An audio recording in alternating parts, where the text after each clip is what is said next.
खुदा के बड़े मोहतरम नबी, हर नबी उसका मोहतरम है, हर नबी उसका हाकिम है, लेकिन हजरत सुलेमान की जो हाकिमियत थी ना वो बादशाहत की शक्ल में थी। जनाब सुलेमान एक वाहिद ऐसे नबी थे जिनका तख्त जिन्नात उठा के रखते थे। जनाब सुलेमान वाहिद एक ऐसे नबी थे हवाएं उनके सामने ताबे थीं। जनाब सुलेमान के तख्त को ऐसे जिन्नात ने उठाया होता था, हवा हुक्म सुलेमान से उस तख्त को लेकर सफर करती थी। जहां जहां तक सूरज की धूप रोशनी जाती थी वहां वहां तक इस नबी की बादशाहत थी। जहां जहां कोई जानदार रहता था उसके ऊपर ये नबी हाकिम था।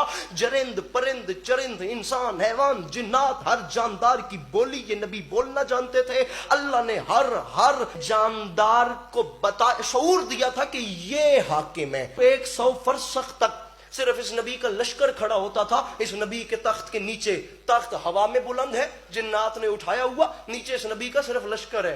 3 मील हो तो 1 फरसख बनता है, 300 मील बनते हैं 100 फरसख। 25 फरसख पे इंसान, 25 फरसख पे जिन्नात, बीच में 25 फरसख पे जंगली और पालतू जानवर। सारे के ऊपर 25 फरसख के हवाई रकबे में अल्लाह के नबी ने दुनिया के हर रंग, हर नस्ल, हर कौम का परिंदा खड़ा किया था। और परिंदे एक सफ में नहीं 2 सफों में खड़े थे अल्लाह के नबी के सर पे। अल्लाह के नबी ने जो 2 सफों में परिंदे अपने ऊपर खड़े किए थे ना, उनका काम ये होता था कि जब ऊपर वाले पर खोलते थे तो नीचे वाले पर बंद कर लेते थे। अल्लाह की हुज्जत ने 2 सफों में परिंदे ऐसे सेट किए थे कि किसी भी सूरत में सूरज की धूप चेहरे सुलेमान तक नहीं आई। इंसान ऐसे, जिन्नात ऐसे, जानवर ऐसे, परिंदे ऐसे।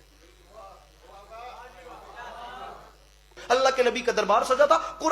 खुद कुरान कह रहे अचानक एक रोज सूरज की धूप चेहरे सुलेमान तक आई, सारा निजाम छूट गया। जलाल के आलम में रुख अनवर का रुख ऊपर किया, परिंदों की कतारों की तरफ देख के अल्लाह के नबी ने फेफड़ा फाड़ सदा लगाई और फेफड़ा फाड़ सदा लगाकर फरमाया किस परिंदे की ड्यूटी थी यहां जो अपनी जगह से हिला और उसके हिलने की वजह से सूरज की धूप मेरे चेहरे तक आई है।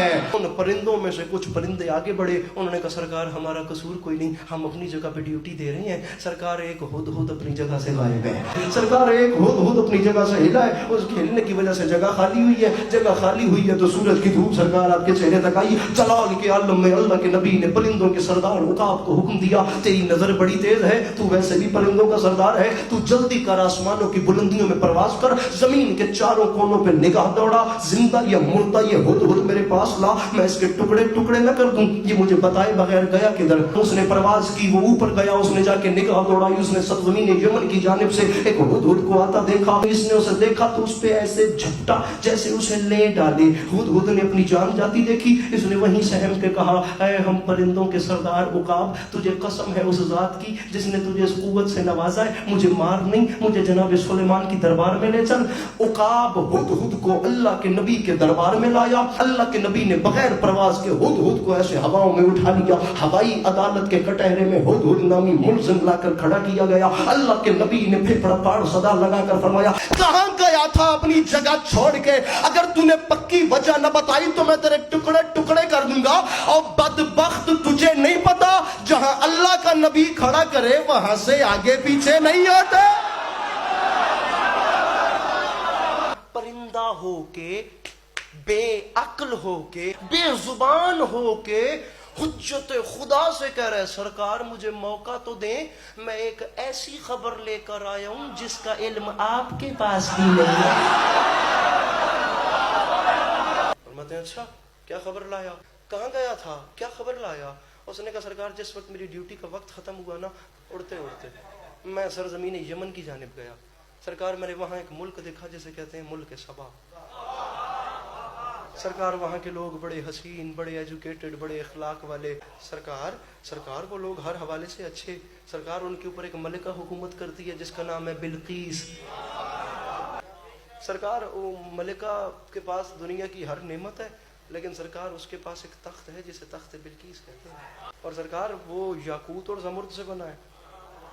सरकार याकूत से बना हुआ तख्त है और उसे एक वक्त में 50 लोग एक जगह से दूसरी जगह मुंतकिल करते हैं।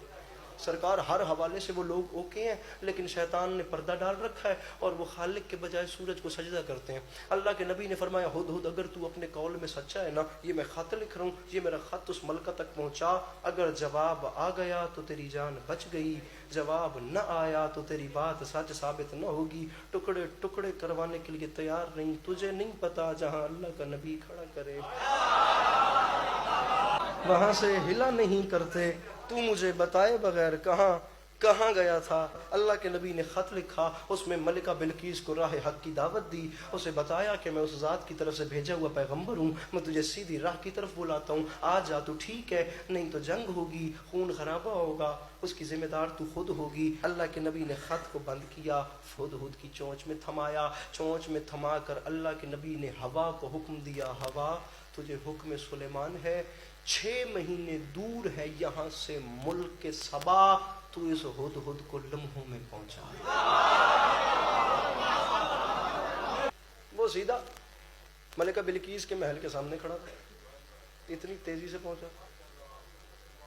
ملکہ کے محل کے باہر سیکیورٹی اتنی سخت تھی کہ اسے اندر جانے کا راستہ ہی نہیں ملا۔ ملکہ کی جو خوابگاہ تھی وہ اوپر تھا، بالائی منزل پہ، اب اسے نیچے سے جانے کا راستہ نہیں ملا، اب یہ بھی تو خدا کی طرف سے نبی کی طرف سے بھیجا گیا تھا، اسے نیچے سے راستہ نہیں ملا، یہ اڑتا اڑتا گیا اور ملکہ کے کمرے میں روشن دان سے داخل ہو گیا۔ اس نے دیکھا سامنے ملکہ محو خواب تھی، ملکہ سو رہی تھی، یہ ہدہد نے ملکہ کے یہاں پہ خط رکھا اور وہ واپس چلا گیا۔ وہ جب عالم خواب سے بیدار ہوئی تو اس نے قاموس بجایا، ملکہ نے فقط اتنا کہا جس وقت میں اپنی خوابگاہ میں سو رہی تھی اس وقت میرے کمرے میں کون آیا؟ ملکہ ہم نے تو کسی کو آتا نہیں دیکھا۔ جب ان سے فیصلہ نہیں ہوا تو جناب سلیمان علیہ السلام کے بتائے ہوئے ایڈریس پہ ملکہ نے ایک پورا وفد بھیجا، اس نے 75 لوگوں کو ہیرو جواہر سے بھرے اور لدے ہوئے اونٹ اور ہاتھی دے دیے، اس نے کہا جانا اور جا کر انہیں تحفہ دینا۔ امن والی خاتون تھیں، لڑائی جھگڑے کو پسند نہیں کرتی، یہ جا کر تحفہ بھی دینا اور لگے ہاتھوں یہ بھی دیکھنا اس زمین پہ رہنے والے وہ لوگ کون ہیں جو ہم سے بھی طاقتور۔ اب جب وہ سب چلے تو ان میں ایک ماسٹر مائنڈ تھا، اس نے اس سالار کو بلا کے کہا کہ تو ان سب میں سب سے ذہین ہے، میں تجھے سب سے قیمتی تحفہ دے رہی ہوں، 25 اینٹیں میری جانب سے، سونے کی 25 اینٹیں دے رہی ہوں، یہ تو نے اسپیشلی جا کر ان کے بادشاہ کو تحفہ دینا ہے اور اس کو جا کر کہنا ہے ہماری ملکہ لڑائی جھگڑے کو پسند نہیں کرتی، آپ ایسے ہی جلال میں آ گئے ہیں، یہ تحفہ دینی ہے تاکہ انہیں پتہ چلے کہ یہ پیغام محبت ہے۔